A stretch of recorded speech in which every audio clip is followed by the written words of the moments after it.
We are in Austin tonight, where the Texas Capitol is tomorrow's venue for something that has never happened in the history of this state. Suspended Attorney General Ken Paxton set to stand trial on 20 articles of impeachment.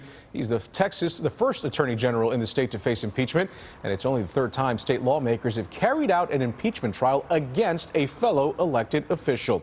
And with that, we say good evening to you. I'm Ken Molestina. Nicole is off tonight. Our Doug Dunbar is on assignment in Austin tonight ahead of the impeachment trial. He's joining us live now from the Capitol. Doug, how are things shaping up out there?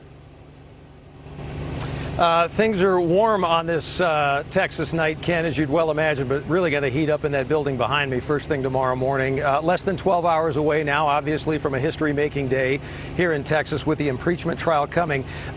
There's a lot to unpack tonight on both sides. Like, what are we going to see moving forward in this trial? How is tomorrow going to play out? And then ultimately, does Ken Paxton walk away not guilty? Or if he is found guilty on a single article of impeachment, what happens then? It's worth stopping for a moment before we get to all of that to rewind the clock for a moment to figure out exactly how it is that we've even arrived here to begin with. The question occurs on adoption of the resolution. Is record vote required by the Constitution? The clerk ring the bell. Should the Speaker voting aye? It all began in late May when the majority of Texas House members voted to impeach Attorney General Ken Paxton. There have been 121 ayes and 23 nays, 2 present not voting, 3 absent. The resolution is adopted. But the embattled AG responded before the vote even took place. And they are showcasing their absolute contempt for the electoral process. Today is a very grim and difficult day for this House. Even as House members were still laying out their case against Paxton, an allegation that he had already tried to influence the vote.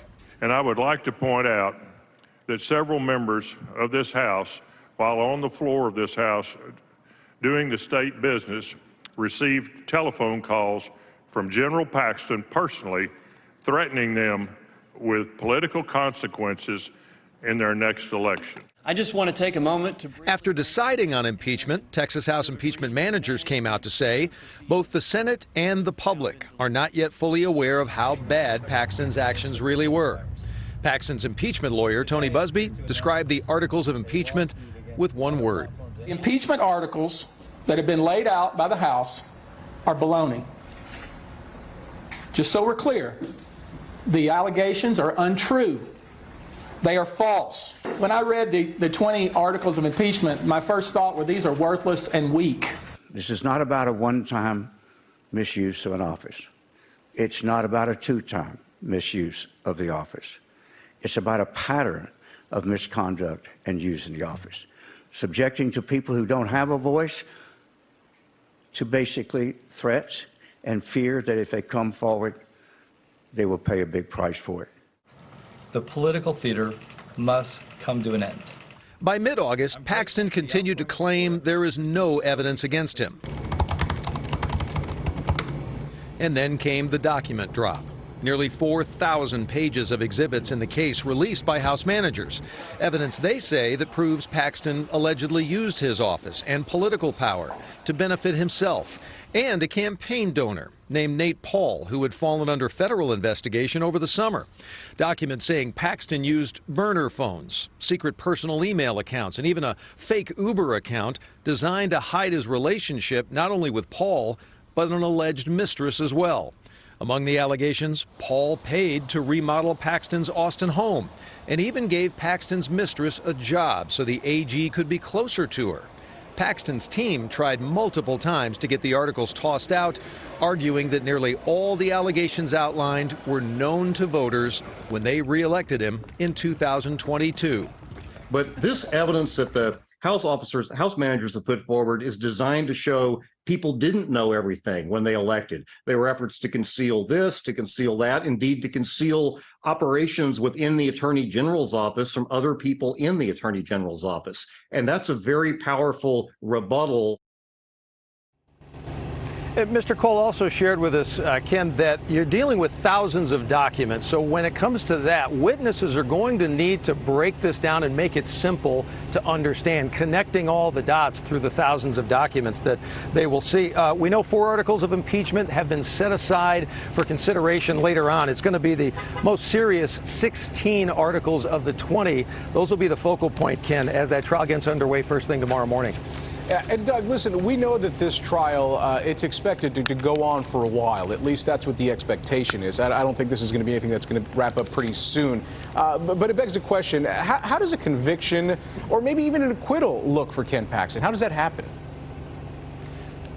Well, you got to do a little bit of math on all this, and if you're not in tune with it all the time, it's easy to kind of get a little confused. So real simple, 20 articles of impeachment in total. I mentioned 16. Those are the main focus as the trial gets underway for consideration a little bit later.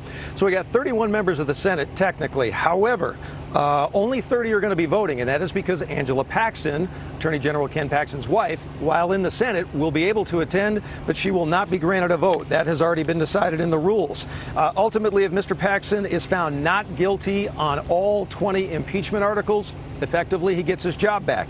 If he is found guilty on one single article of impeachment, basically it's over. He would lose his job then as Texas Attorney General. So it just takes one. Okay. Doug, listen, one other question before we let you go. We've reported that the public will be able to attend the trial. How's that going to work? Tickets, basically what's going to happen, people will start lining up early in the morning. How early, we have yet to see, but we'll be out here to check it out. But tomorrow morning, trial starts at 8 o'clock. Tickets going to be handed out to the public to attend. That process for the ticket starts at 8, and it's basically first come, first served, wherever you're at in line.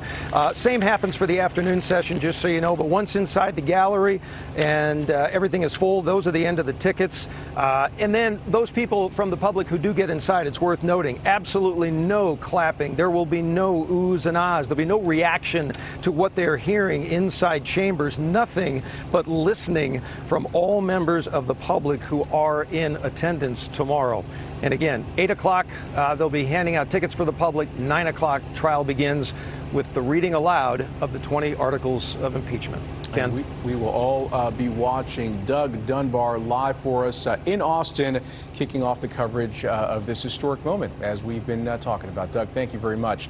And of course, CBS News Texas has every single angle covered for you with live coverage that continues tomorrow from the Capitol. You can watch the trial live when it begins tomorrow morning at cbsnewstexas.com and on our CBS News Texas YouTube channel, too. We will have all that for you there.